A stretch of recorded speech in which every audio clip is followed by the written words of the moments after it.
Welcome in. This is your live chat for this week's John Deere Classic, presented by our friends over at Jock Market. Come on in. The water's fine. Let's go. Drop your questions, your comments, your concerns in the chat. I'll go through as many as I can for the next hour or so. This time is yours.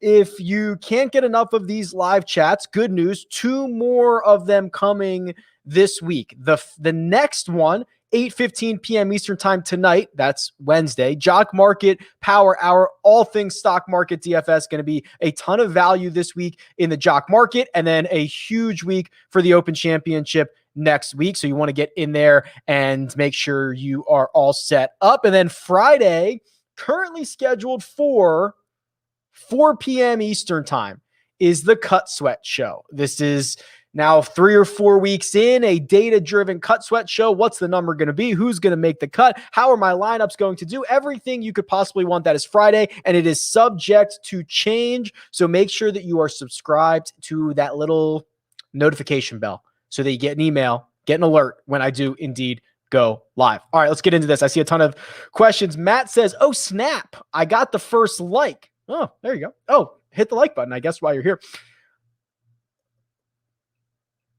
Love your work. Make those likes rain. Oh, got it. Okay, make those likes rain. Got it. Who is Alex Smalley and what does he do well? How does his driving accuracy and pedigree compare to someone like JJ Spawn? I have no idea. Alex Smalley, I believe, is the guy from Duke, right? Did he Monday qualify into this? I cannot imagine there is a ton of information out there. I think he's on the Form Tour, which is what they're using for the Mackenzie now. I don't know a lot about him, so I can't answer that question. We're off to a roaring start here. Patrick Rogers' ball striking has been better as of late. Possible that he pairs it together with the putter here. Think he's about 60% fairways usually. Let's go to RickRunGood.com. Everything that I use is from my own website. You can subscribe. I like it. I think that you will like it too. Patrick Rogers, a very unique type of golfer on the PGA Tour. Historically, he is a good driver of the golf ball and a good putter. The problem for him is the last couple of weeks, he's been one of the worst putters that we've had out there. I mean, he hemorrhaged strokes at the Travelers Championship. He's lost on the putting surfaces in 4 of his last 5. And when that is one of your weapons for a guy who doesn't have a lot of weapons, but one of them is the putter, I'm a little bit worried about that. So is it possible that he kind of reverts back to this form here in, April, May? Possible. I'm just a little bit more concerned. Thoughts on Vaughn Taylor, says Adam. It is a John Deere Classic, and it is the week before Major Championship when Adam comes out firing with a Vaughn Taylor question. 2% projected ownership for Vaughn Taylor. So Adam is wondering what we could possibly expect from him this week. And let's take a look.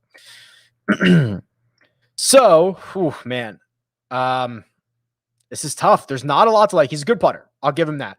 He has lost strokes off the tee in every event, but once since the Honda Classic.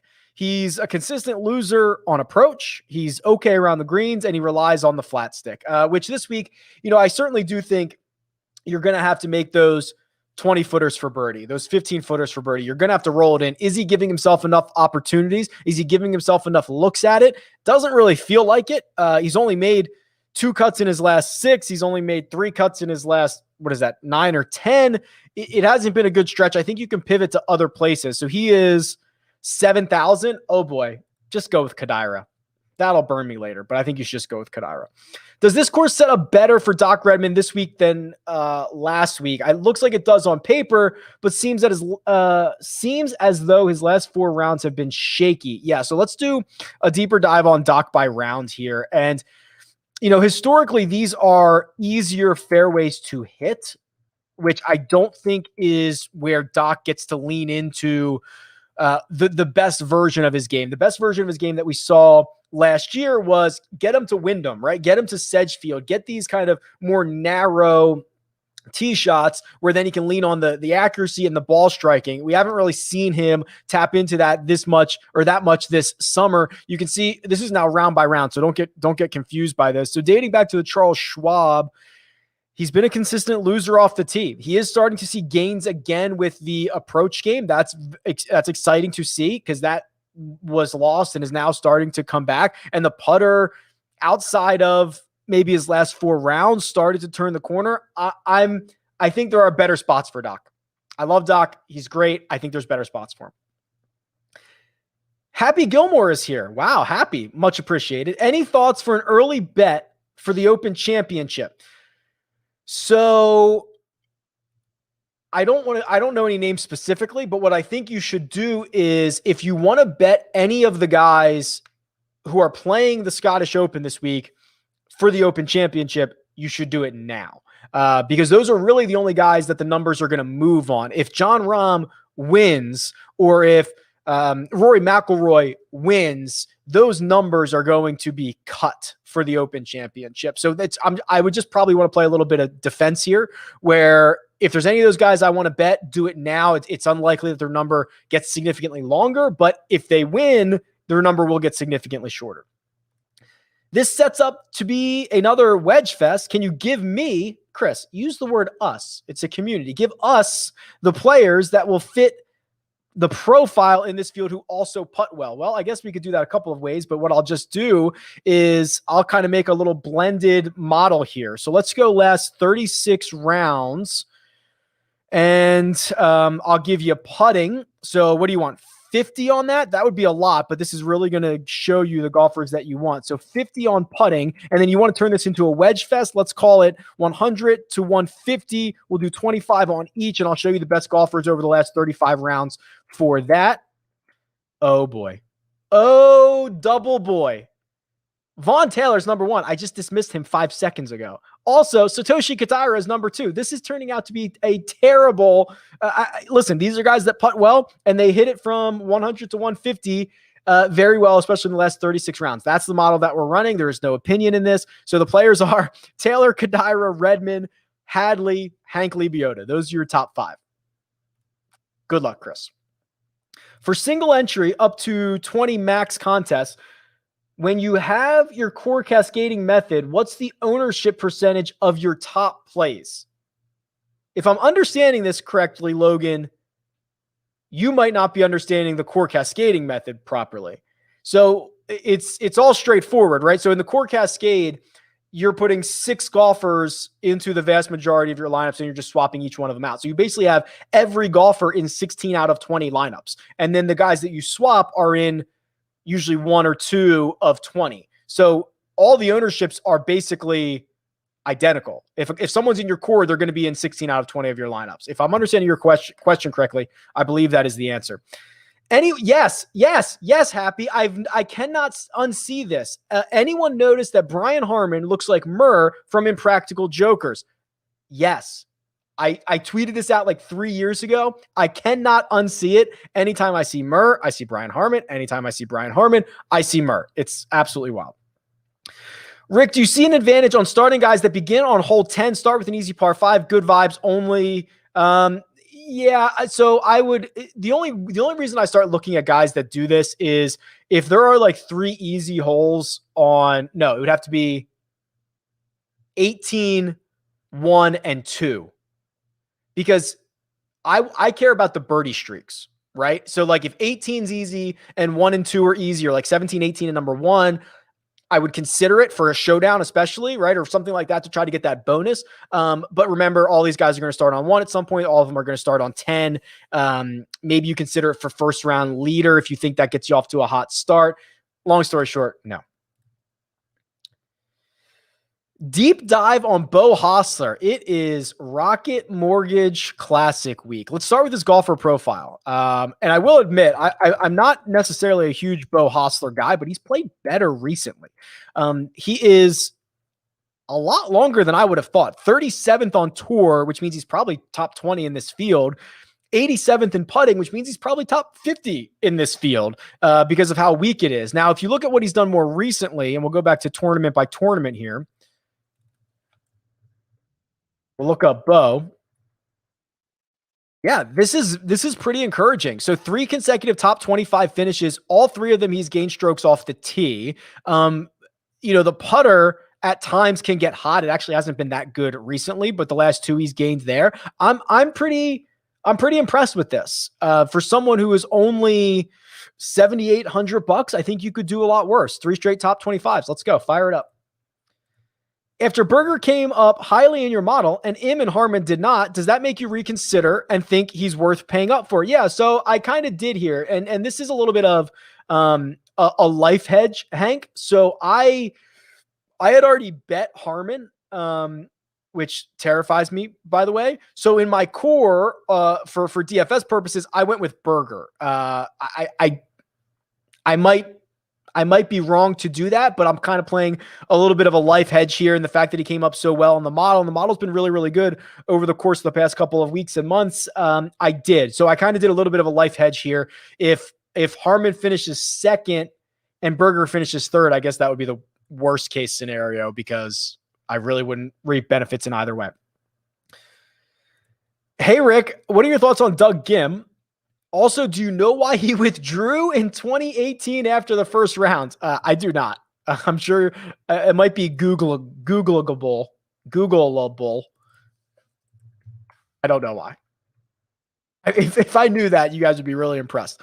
Yeah, I mean, Doug's on brand, right? This is the same thing we have seen from him for the vast majority of his young career. From tee to green, he's great. The putter's terrible. Although I will say, 3 out of his last 4, he's been basically a 0 putter, which is great news for Doug Gim. That's a little bit encouraging. So he had an 11th at Zurich, but that was with his partner. 3 out of his last 4, he's made the cut. We're getting the weakest field of any of these. And he's gained, or he's been a 0 essentially with the flat stick in 3 of 4. Looks like gains to me. Jason says, hey, Rick, just started watching these podcasts. Thank you. You're one of my favorites. Could you please tell us the top 5 wind players based on projected wind conditions for all 4 shifts during the first 2 rounds and the weekend? Jason, with all due respect, I can tell that you are new because this is my soapbox issue. Oh boy. How do I break this to you? No, I will not be breaking that down for you because the wind stuff is completely overrated. What direction is it coming off of? Are these guys getting gusted? Is it left to right and a guy hits a right to left shot and now he can hold it up against the wind? Long story short, everybody does it differently. Everybody is going to get gusted or they're going to get exposed on certain holes or they're not. There is essentially no way to predict this. And anybody who tells you otherwise is wrong. So it does not make it into really much that I do. Could you look at apex off the tee and try to get low ball hitters? Sure. But I'm not going to play the wind game, and especially how it shifts over the first 2 days and the weekends. Oh, wait. Then he put in this. Damn, I think I got punked. Because then he put in this red devil emoji, and now I think he knows I was going to get punked there. All right. Tip of the cap, Jason. You got me. Sid says, hey, Rick, can you offer some thoughts on Jim Herman? Has had pretty two solid weeks in a row. Yeah, so it's funny that we're at John Deere because this is where I'll pull up the Michael Kim stuff first. This is where Michael Kim won by like 8 shots after missing a million cuts in a row and then missed a million cuts more. So here's Michael Kim's win in 2018. Had missed all these cuts leading into it, then has missed all of these cuts afterwards. Jim Harmon is like the light version of Michael Kim because two of Herman's wins, he had a stretch of like 30 events where he had 2 top 25s and they were both wins. I mean, look at this. He missed 1, 2, 3, 4, 5, 6, 7, 8, 9, 10, 11, 12, 13 consecutive cuts before his win at Barbasol.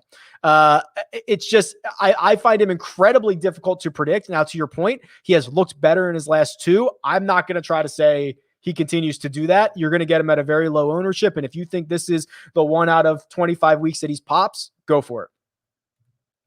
When you play, do you collect your own strokes gain stats? Funny you should ask. I just bought Arcos, which is that little device that goes into the ends of your clubs and it keeps your strokes gain numbers. It is out for delivery right now. It could be on the front porch at this very moment. I will let you know about that. I'm very interested to find out. Hey, Rick, love the show. If you had to pick between Harmon and Norlander or Streelman and Redmond. Okay, so this is really a Redmond versus Norlander conversation. So for that, why don't we just use the head-to-head matchups tool, which this doesn't have to be used for just head-to-head matchups. It is literally who is more likely to win in a 4-round matchup. So if I put in Norlander and Redman and I go, I'm going to change it to the start of 2020. So Norlander, Redman, start of 2021. Oh, dead coin flip. Wow. Norlander, tiniest of edges, 50.8. I wasn't expecting to see it that close. Let's take a little bit deeper dive at Norlander because we already did Doc earlier. Wow. This is really hard. I think it's Norlander and Harmon. It's close, though. Super, super close. Jay-Z in the chat.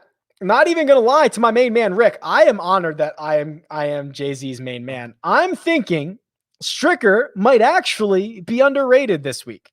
The course history, the recent play, everything's good, but some folks don't want to play an old dog. I hear you, Jay. I agree. I tried to find a way to not play Steve Stricker this week or to fade the guy. And I still think you can make an argument because he's $7,700. He's going to be 17% owned.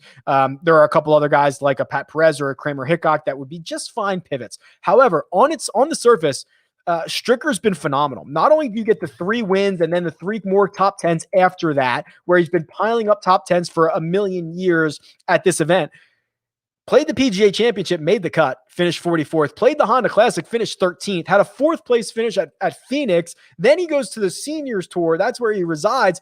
Dominant up there. I know that's completely different, but I tried to find a reason, Hove, and I couldn't find it. Unless you just want to say it's 17% ownership and I want to pivot, but the guy's really good. I love weeks like this way more because because you have to think. It's one thing choosing between Neiman and Answer at the Open for $7,700 and $7,600. Completely different choosing between $8,700 Mare and $8,600 Glover. I agree. On course key stats, should I be looking at driving accuracy or driving efficiency? I believe you should be looking at driving accuracy. These are 2 different stats. The one that pops up for the most correlated stat is driving accuracy. Now here's the thing. We can get to a lot of reasons on why driving accuracy has been most closely correlated to success over the years. I think it is a combination of accurate drivers are usually pretty precise with their approaches. They usually putt pretty well. The elevation changes don't affect them as much. I believe that's the reason. So I'm going with accuracy. There are only 6 other courses on the PGA Tour in which driving accuracy was more closely aligned with success. Before we go any further, let's talk about Jock Market because this is not only to me something. So Stock Market DFS has tried to be done for years, and everybody's failed at it because the execution's been terrible. Jock Market figured out the execution, and they're head first into golf, which I love. There's a cash market where you can literally spend real dollars to buy shares of golfers, and then you'll see those shares change over the course of the week. You can buy and sell during the tournament. So, for example, last Wednesday night at IPO, which is what's going to happen tonight, Cam Davis sold for $4.81 a share. Paid out the full amount of $25. But Rick, he was 110 to 1. I only got 4.2 times my money.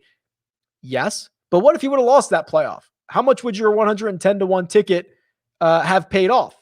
$0. Cam Davis would have been $20 or $18 for the tiebreak. So it's just a different game, different concept. I'm loving it. I added this download data button so that you can actually now start sourcing this data.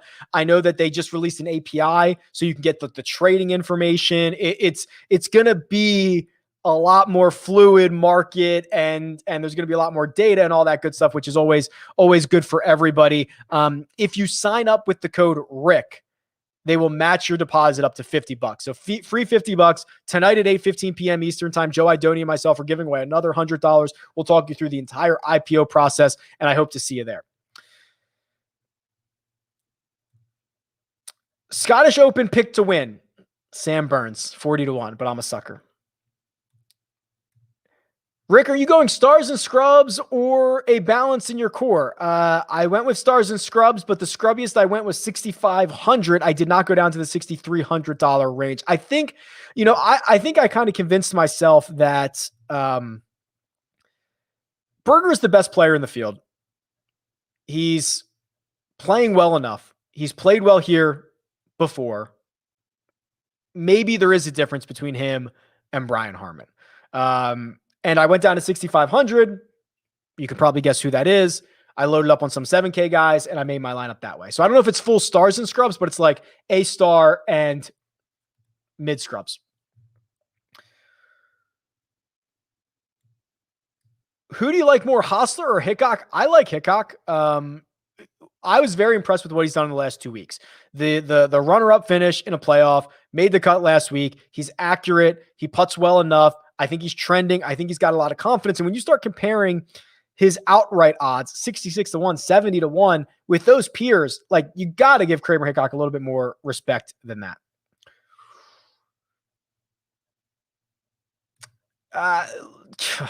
Can you talk a little bit about why you are fading Kyle Stanley? Did I say I was fading Kyle Stanley somewhere? I mean, I probably am, but did I actually say that? Kyle Stanley, to me, is always the same. I might have talked about this on the first cut, actually, because Sia probably brought up Kyle Stanley. The problem I have with Kyle Stanley, incredibly on brand, right? Horrible putter, great from tee to green. In the few weeks that he does happen to putt well, he has finished 39th and 32nd. If those weeks he won or finished second, I'd be like, wow, maybe there's a little bit of upside here if you guess the week right. It seems like he's just living between 30th and 50th. I just can't imagine how that's valuable. There's other guys.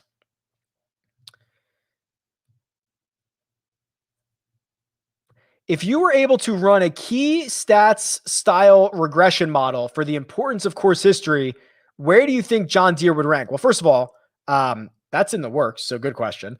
I bet you it's pretty high. Augusta National will be very high. Kapalua will be very high because it's kind of the same-ish players and there's no cut and the course is very unique. So unique courses will be pretty high. I think Harbor Town will be very high.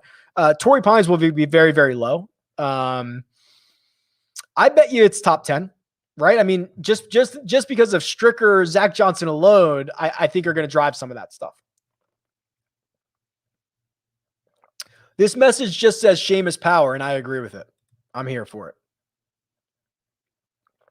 Looking back at why Straka was so highly owned last week, your guess is as good as mine. I'm pretty sure I came on here and said, wow, exactly what you did. 4 out of the last 5 missed cuts. He had a top 10. He had 1 good ball striking week. Doesn't this look like the outlier? I agree. What high ownership percentage do you feel most confident in fading? Good question, because we haven't done ownership yet.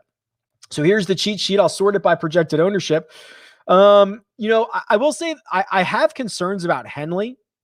I love him on paper. If I could take Russell Henley for 10,000 consecutive holes, I would love to invest in that. The problem is he's coughed it up in 4 consecutive Sundays. 4 consecutive Sundays, he has lost at least 2 strokes to the field. That's a little bit concerning. 2 of them, he was really in contention. 2, he wasn't, but you still wonder about it. So that to me is a hair worrisome for a guy who's 21% owned. Outside of that, oh boy. I'm probably pretty comfortable fading Zach Johnson, excuse me. I just, we can pull him up here. I know the course history is there, but I'm by default more of a recent form guy. And this is not good form when you're losing basically every single week in the ball striking categories and you have to gain 8 strokes to finish 32nd at the Charles Schwab Challenge. That to me is worrisome. So maybe he finds the magic at a place that he's got plenty of magic, but that's concerning. Does strokes gain around the green really only matter at hard courses? Probably. Yeah, because if you're getting up and down for par and that's a good score, that's good. If you're getting up and down for par and the winning score is 25 under, you're in trouble. Hey, Rick, who are you warming up to as the week continues and who are you falling off from? Let's see. I believe I'm warming on Noren, who I know finished well last week, but this is now a pretty good extended run for him of top 25 finishes, and this is going to be one of the weaker fields in a long time. He had 4 consecutive top 25s from Heritage to Byron Nelson, 13th at the Memorial, 4th at Rocket Mortgage. This is an extended streak for him that he's been much better off the tee. which I think is valuable. So I'm probably warming on Norin, and I'm probably cooling on probably Henley. The reasons I was a little worried about the round 4 stuff. To see him be probably the second highest owned golfer, it's tough.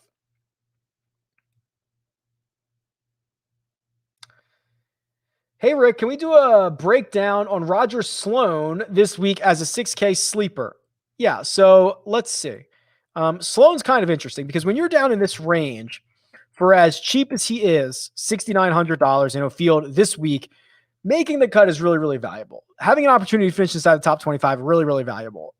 He's made 4 of his last 5 cuts. He finished 21st with the Rocket Mortgage. I don't love a lot of the advanced metrics. I think he's a little bit too reliant on the short game, but at $6,900, what are our other options? We can go down here and we can see, do you want to play Benny On? Do you want to play Harry Higgs? Harry Higgs has been horrible. Do you want to play Michael Thompson? Maybe try to tap into a little bit of winning upside. I don't know. Andrew Landry on paper, this should be the perfect spot for him. And he's got great course history here, but he's been so horrible recently. So I just think you're really stuck with a lot of, I would rather go down to Adam Long at 6,500 than almost live in the $6,900 range. But if you maybe pick somebody from the 69s, it would be Shanker, it would be Sloan.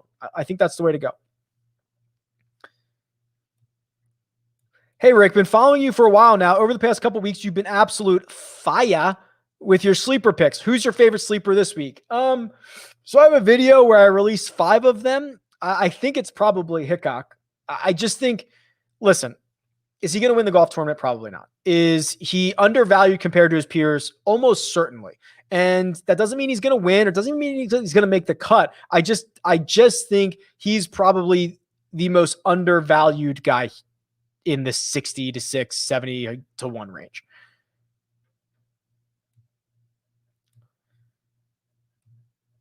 This is kind of interesting. With guys who are towards the top in betting odds, Berger, Harmon, etc., do you prefer to bet them before the tournament or wait and hope their odds drop during the tournament? Yeah, so I think I'd prefer to wait in most cases because, so let's say you're Daniel Berger and you go out in the opening round, you shoot 2 under. You're probably going to be longer than your current odds right now, and maybe you didn't play yourself out of the tournament. We see these guys come back all the time to get themselves back into the mix because you're going to have to shoot something pretty low to win this tournament. But if he goes out and shoots 5 under, are his odds really going to change all that much? If he's T11 after round 1, maybe he goes to 7 to 1, something like that, and you're only taking a little bit of a haircut. So, Brett, I'd probably prefer to wait, especially on Berger. How many guys would you consider in your player pool? Entirely up to you. How it's all about your risk tolerance, your risk reward. I keep it very small. If I was going to play 20 lineups, if I do the core cascading, I'm playing like 12 guys, which is kind of crazy. If I'm doing it more naturally, it's probably like 20 guys. The John Deere Classic is to the Open Championship as Nickelback is to Metallica. I don't know, but I can't argue with that. Who do you think is higher owned in single entries between Stricker and ZJ? I think it's got to be Stricker. So there's a couple of reasons for that. I project them both within a 0.5% of one another. I think that most people can look at Zach Johnson's recent form and say it's not that good. You can't really say that about Steve Stricker. The only knock against Steve Stricker is he's going to be 17% owned. But if Zach Johnson is 2, then I imagine Steve Stricker is going to be more highly owned in single entries. A lot of Stricker questions. I'm just going to skip those.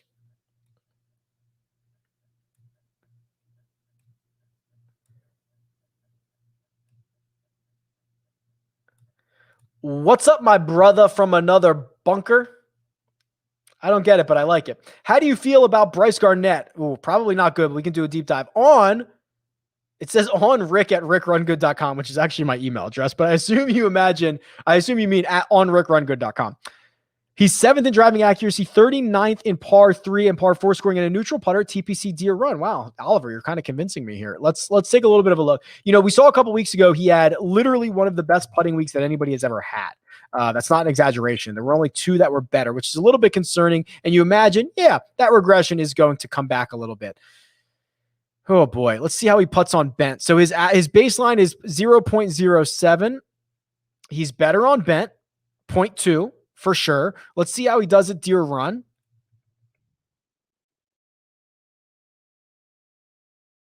Man, he's missed 3 out of 4.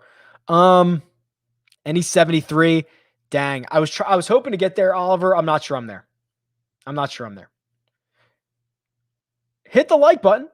What do you see as the optimal roster construction for GBPs? Seriously, probably 6 guys under $8,500.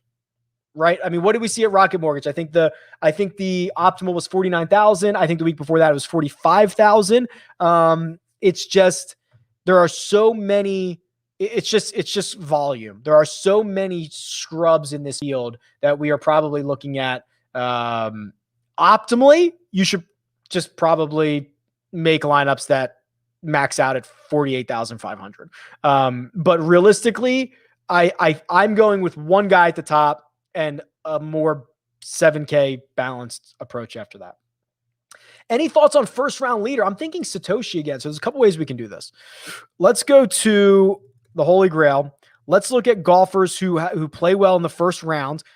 Steve Stricker, great. Guess we're betting him this week. Ryan Moore, Zach Johnson, Sung J Im, Alex Noren. Let's look at let's get really freaky. Bentgrass first round. Wow, Brian Harman has 29 rounds, gains nearly 2 strokes per round. That's wild. Look at this. Brian Harman. That's great. Does he have an early tee time? Let's see. Brian Harman is going off at 7:18. Okay, let's hope he's a better. I'm going to click him. Let's hope he's a better morning player. So his baseline is 0.58. In the morning, he is, please be higher, 0.51, 0.6. It's not that big of a difference. Let's go with Harman. But you're not going to like that. Let's go with Harman and a long shot as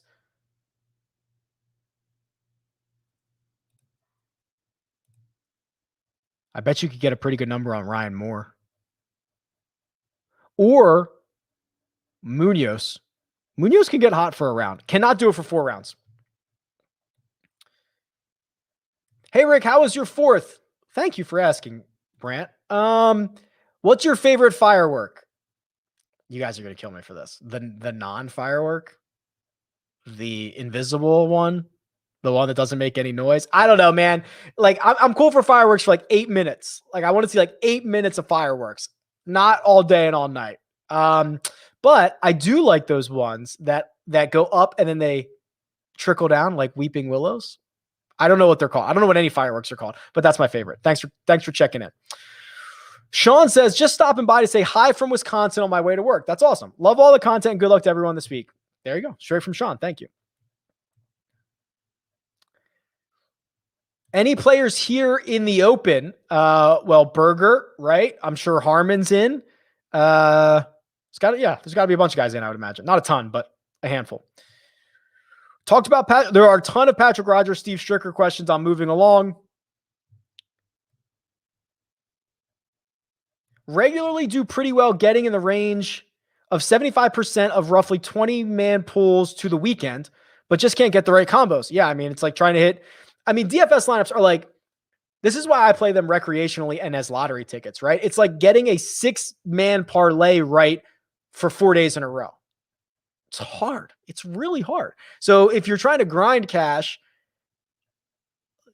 get into smaller contests, get into double ups or quadruple ups or 10 times ups or whatever they have. But yeah, it's hard to do. Getting the right combos is so hard. But yes, Jock Market is so Jock Market does. So the rest of this question is, I don't know what the rest of this question is. Should I be heavily on Jock Market? I like Jock Market because you can actually make money if a guy finishes like 32nd or 54th or whatever. It's as long as they outperform their expectation, right? Which I think I'm very good at finding golfers who will outperform their expectation. It's a lot harder and a lot luckier to get the right combos, but to outperform your expectations is completely different. Oh, I hate when people call me rich, so I'm just going to skip this one. Sorry. Hit the like button. With the emphasis on accuracy, what are your thoughts on Ches Reavie? Yeah, Shea Reve. I did a little deep dive. I don't think I did this on camera, but I was just kind of looking at myself. Hold on. Let's get all of his rounds in here. I mean, this is really encouraging. 4 consecutive rounds where he's gained strokes on approach. We know how accurate he is off the tee. If I pull up his golfer profile, look at that headshot of Bo Hostler, by the way. If we pull up his golfer profile, I mean, accuracy is what he does. He's 4th on tour. It's probably 1st in this field. So, yes, I think the data would indicate. Oh, I'm not even showing it to you. Sorry. Here's the data. I imagine it would indicate if there's ever a place to play him, it's probably right here. Oh, I lost my spot.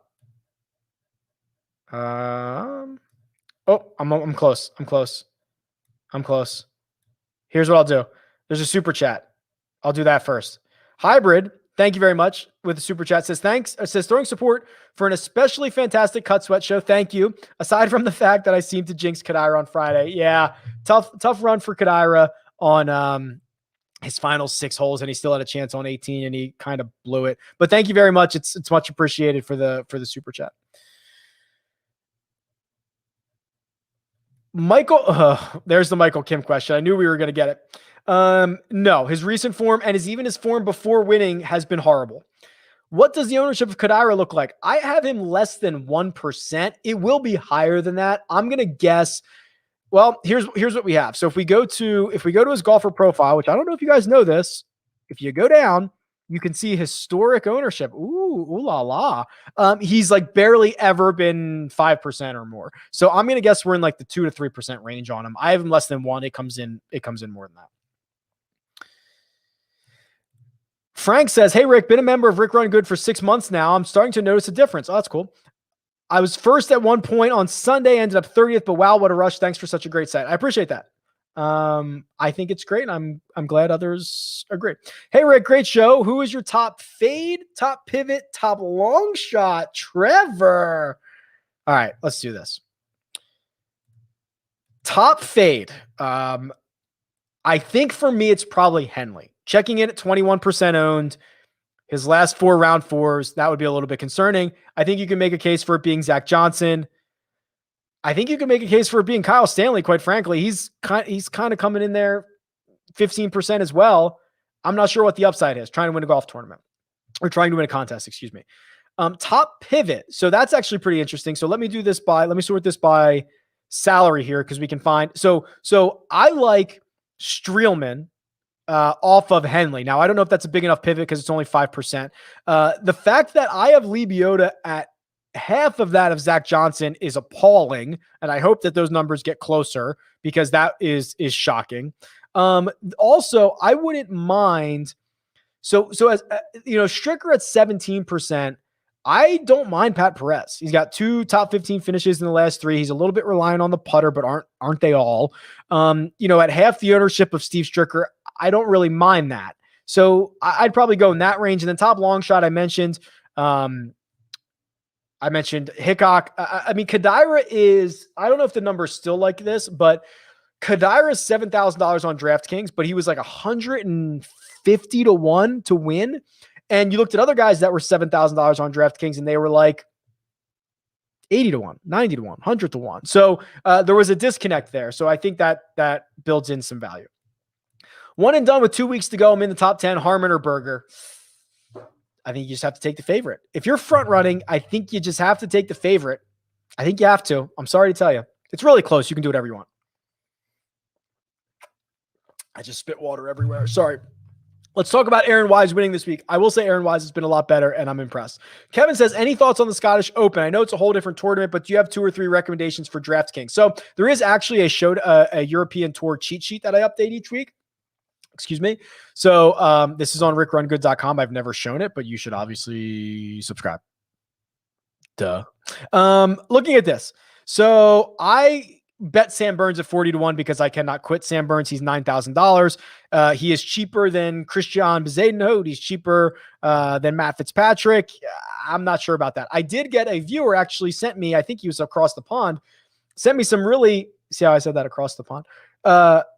he sent me some really interesting information about Renaissance. He was mentioning how wet it was and kind of you're going to need to be able to make a lot of birdies and potentially keep it in the fairway. He mentioned Bernd Wiesberger, who I believe won this. Yeah, he won it 2 years ago. So I would probably say Burns, Wiesberger. I would probably go with, let's see if I can find you a value play. I'm a sucker for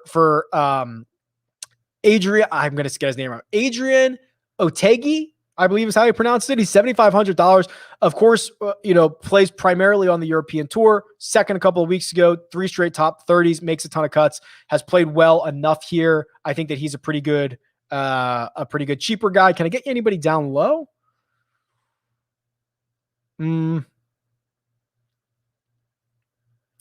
No, I don't know. I do like Minwoo Lee's game, although it doesn't always translate to success, but Minwoo Lee is a stud. Yeah, there you go. Good luck.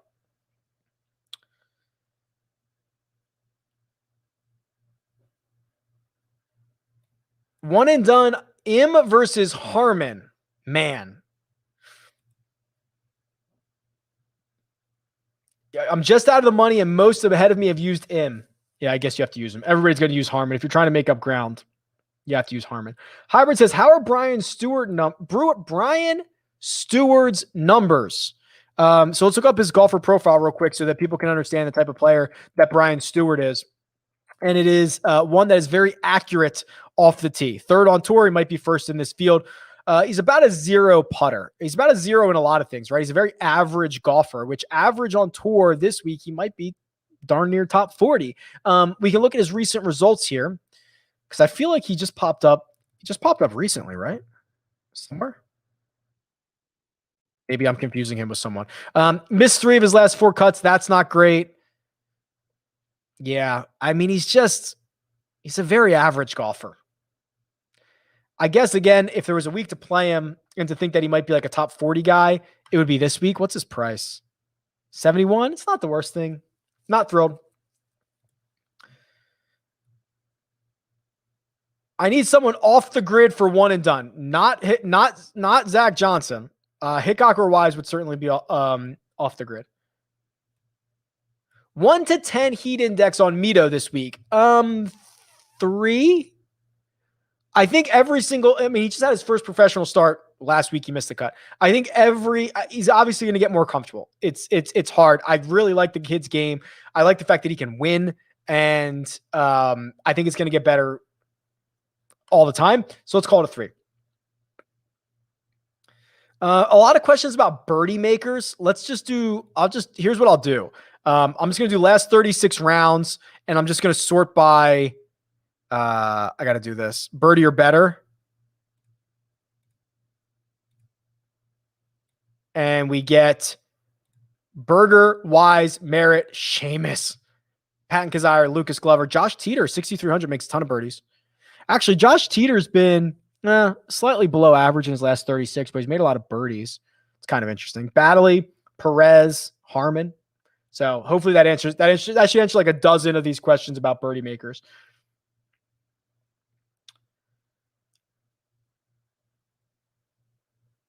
Hey, Rick, I know Lee Biota didn't deliver in the last few holes to make a playoff. Do you think he can keep it rolling this week? So it's funny.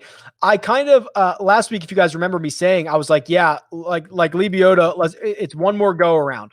Like we got one more crack at this. And he played great and it was awesome. I think we might have one more crack at this. Like I might be just adjusting. He's arguably one of the hottest guys on tour right now, or at least in this field, right? I mean, 6 consecutive cuts. 4 of them are top 17s. The last 2 are top 5s. Do I love that he's relying on the putter? No. Do I think you're going to have to make a lot of putts here? Yes. So maybe one more go around, right? Maybe one more go around.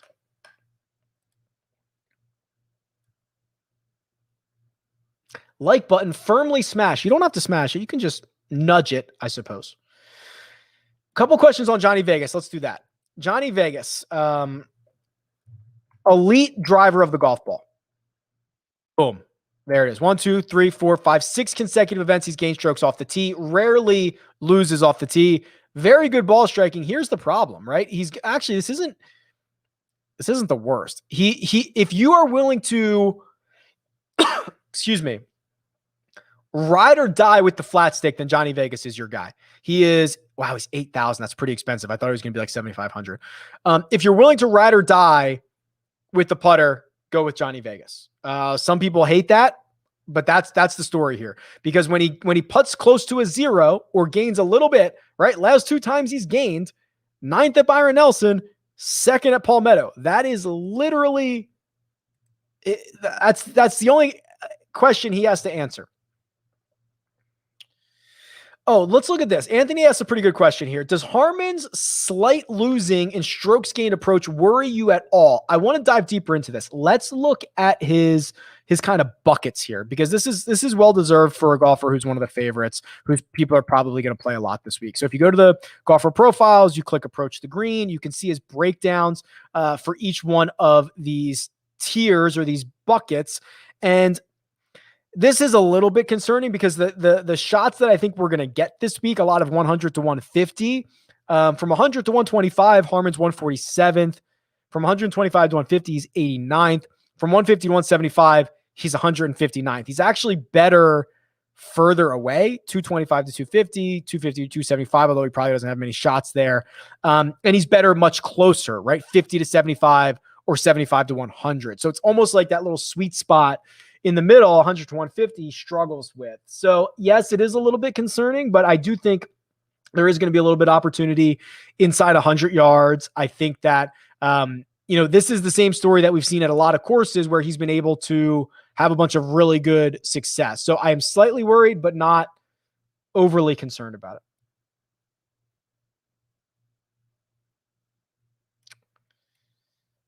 Can we see the projected ownership on Aaron Wise? Certainly, Alex. So I have Aaron Wise at about 12.5%. Good luck. Is there any question that Kramer Hickok has the best headshot on the site? Actually, yes, there is a question, but I'm trying to think who has a good one. Look at this guy. No, there is no question. He's a male model. Look at this guy. Just chiseled jaw. First of all, it's not even a headshot. It's a candid, and he's just throwing a thumbs up to the camera. Look at that smile. Oh, he's ready to win. I'm holding my ticket. There are some other good ones. Hideki has a real hero shot, I think. Boom. Look at that guy. Cam Davis is pretty good. I just saw that. I mean, there's a bunch of really good ones in here. The action shot. Look at that. Look at that. So good. Could you do a deeper dive on Aaron Baddeley? Ooh, doggy. We are really deep at the John Deere. Sure. Let's do it. Time is yours. I'm not kidding when I say that. All right. Let's do the recap here. Let's do his best attributes. Very good putter. Very good around the green. Doesn't make a lot of birdies. Doesn't score well. Doesn't hit it far. Doesn't drive it accurately.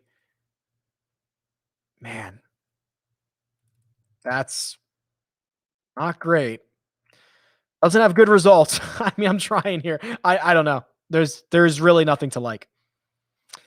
His best result is a 23rd, and that dates back to the 2019. I mean, yeah, since early 2019, a 23rd place finish is his best finish. That's tough. Is Stallings chalky? I have him coming in at where is he? Oh, yes, 16.8%. Yes, I do believe he will be a little bit chalkier. I thought about Kevin Tway. This is so funny, Colton. So Colton says, looking for someone low price with not a terrible course history. Aren't we all? Is Kevin Tway a possibility? So Tway I looked at him. He was like the 6th guy that I was going to put in the sleepers video. Because of the 14th place finish last year, he's made 2 of his last 3 cuts at John Deere. One of them was a 12th, but unfortunately that was 2 years ago, right? Was the last time he played it, and he missed the cut. So it's been a while, right? Remember we missed this in 2020. I tried to get there on Tway. I eventually decided that maybe that 14th at Rocket Mortgage was the outlier compared to the rest of these results, and there wasn't a real trend in the right direction. But it is funny you brought him up. He was probably like the 6th sleeper that I tried to get to. I didn't get there, though. Who is someone that you're high on betting, but not playing in DFS? I mean, there's a lot of guys, right? I mean, there's a lot of guys that I'm not willing to take on the risk for a DFS purpose because I play such a tight core and you know, things can go sideways very, very quickly when you do that. So so there's a lot of guys I'm willing to bet. I'm logging into my account right now, so I can just tell you the guys that I bet, or at least the guys that answer your question here. So, actually, I think I played all of these guys in DFS. So no, that's not actually a good. That's not actually a good answer. So I would be more comfortable betting. Let's see, Aaron. Maybe betting Aaron Wise than playing him in DFS. Maybe definitely Siwoo Kim. I'd be much happier to bet than play in DFS, and probably like Matt McNeely. Those are guys that I think. How would you improve the match? Here's what I would do. I actually really like Phil. Phil plays, so you have to understand from a broadcast perspective, Phil plays the host, the on-course host. He asks the questions. He's constantly filling airtime. You don't want to necessarily have it be completely quiet the whole time.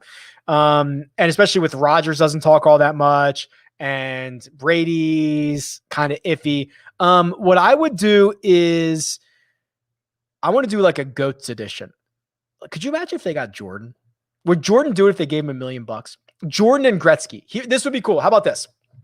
Phil and Michael Jordan, Dustin Johnson, and Wayne Gretzky. Have I just made the networks $1 billion? Yes, I have. Go out and pay those guys $1 million each. Have fun. I'll call it. I'll walk on the court. Hand me a microphone. I'll do it. I'm available. That would be awesome. I think unfortunately, this revolves so much around personalities. The other thing is, the good news is you can go anywhere, right? You don't need a huge infrastructure. That course we saw in Big Sky was phenomenal. Go to Bandon. There's so many great courses they can go to. Does anyone keep track of the winning lineup in DFS and how much was left on the table? It's not technically the winning lineup, but every single week I tweet out the optimal lineup, which of course would win anything, but it doesn't mean that someone actually put it in. So if you go to Twitter and you type in Rick Run Good Optimal and you sort by latest, they're basically all my tweets, right? Last week for the Rocket Mortgage, 49,000, scored 698 points. Week before that, 45,000, scored 637. Yeah, just keep going. Apparently I skipped a question in which someone asked what my wife's pick is. She said it's Norlander. I didn't see that. I was skipping some questions there in the middle.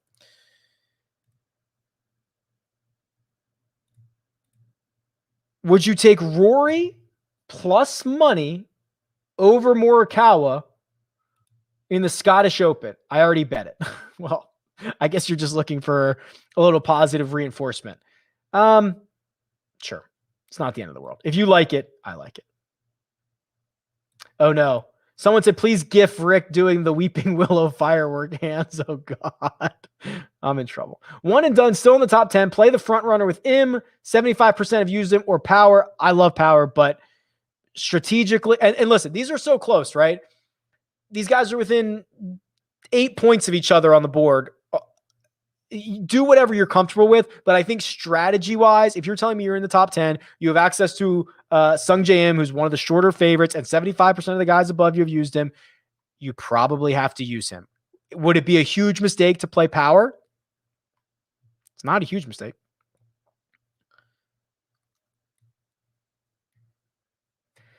Lebiota versus Kyle Stanley. That's kind of interesting. Let's do that matchup. So,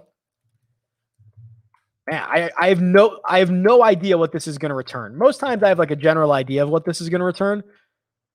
Kyle Stanley, if you go from the start of 2021, Kyle Stanley is 51% to win. Thank you. If you go to just recently when Lebiota has been much better, let's see. Yeah. So if you go since April 1st, Lebiota is 60% to win this thing. Top 5 putters in the field. So many different ways we can do this. Let's do this season, strokes gained putting in this field.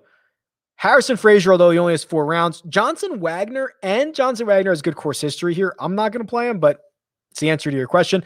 Zach Johnson, Chesson Hadley, JT Poston. If you want just guys on bent grass, Christopher Ventura, only 14 rounds. Chad Prohl, only 2 rounds. Andres Romero, Danny McCarthy, Bo Hostler. If you want just TPC Deere Run,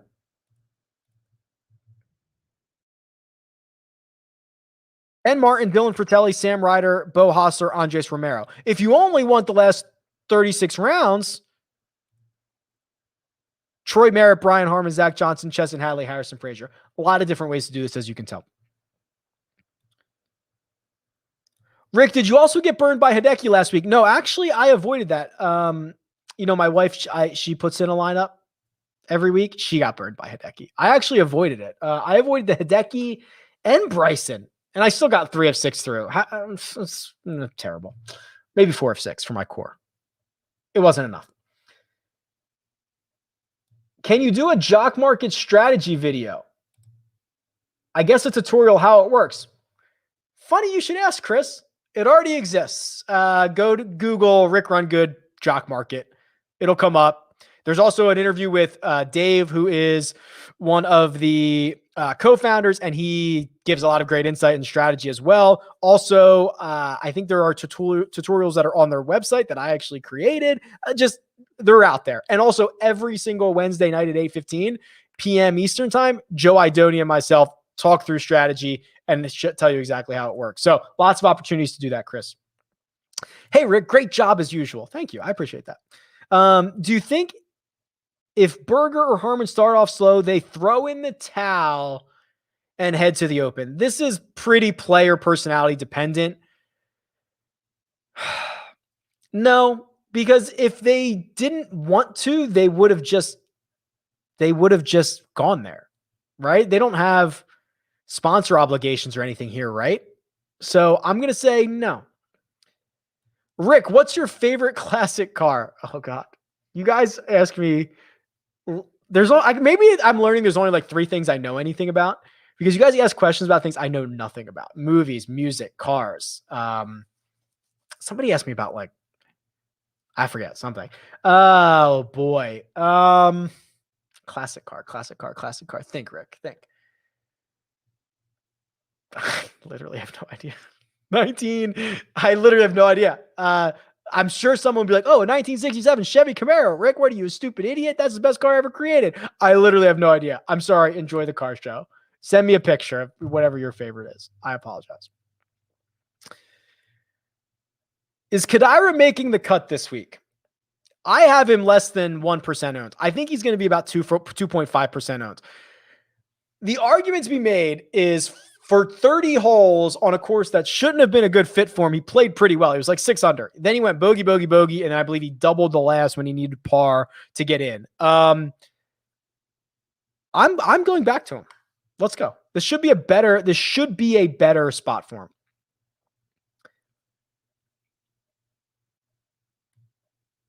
I've answered a lot of these, so I'm just kind of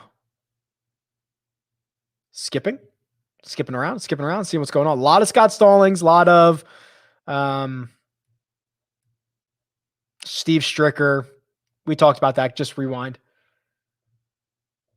The only reason the roster Aaron Baddeley is his name is so close to mine. From Aaron Bradley. Ooh, good one. How does Xander profile on link style courses? I think the good news for Xander, it's almost shocking that Xander has not won more than he has. And he's probably overdue, right? Like if you took his stats and you were like, how many wins would you expect from Xander? It's probably a lot. The good thing about him is his game translates everywhere, right? When you are so consistent in every single category and you can kind of pull it all off, I don't think there's really good or bad courses for you. So I think he profiles everywhere. How much weight do you put in course history in general? I don't know how I would quantify it, but let's call it 30% and recent form 70. No, let's call it 20% course fit, 30% recent form, 50%. Because remember, what do you do with course history when nobody's played it, or played it once, or played it twice, or played it 3 years ago, or played it 5 years ago, or played it 3 times over 10 years? What What do we do then? What do we do after a renovation, after they've changed the greens? What do we like? There's a lot of problems. So course fit is way better. Do you like Alfredo sauce, Rick? I like you. Sure. You remember that Michael Scott, what is it, in Fun Run, where he eats all the Alfredo sauce? He's trying to carbo load. Doesn't go well for him. All the popular plays are normally low ownership plays for tournaments. Yeah, weak field. Now I have to find low ownership guys I've never heard of for tournaments. Wes just cracked the code. That's the code. If you can readjust your perspective to having to pay more for guys that you're normally not paying for, and getting guys you've never heard of, but embracing that, I think it's smart. All right. I think it's lunchtime. This is a really good question, though, and I don't have the answer to it, but this maybe can be like a Saturday strategy video. Are there any guys who have good course history somewhere but are horrible course fits? That's a very good question. And I don't know the answer to that, but I could find out for you. So I will find out. What odds would you put on Tiger playing the 2022 Masters? 9 months away. I think he's still on crutches. Probably not good. But Tiger has made a career and a life of proving everybody wrong. And I hope he proves me wrong. It would be awesome to see. All right, that's going to do it. Thank you very much. On your way out, hit the like button. It goes a long way for me. Costs you nothing. 8:15 p.m. Eastern time tonight. Same place, Rick Run Good YouTube channel. That's your Jock Market live chat. I will see you there. Lots of money to be made. I'm going to get rid of this comment. There we go. And I'm going to put up the end screen. I appreciate your support. I'll talk to you guys soon. Good luck.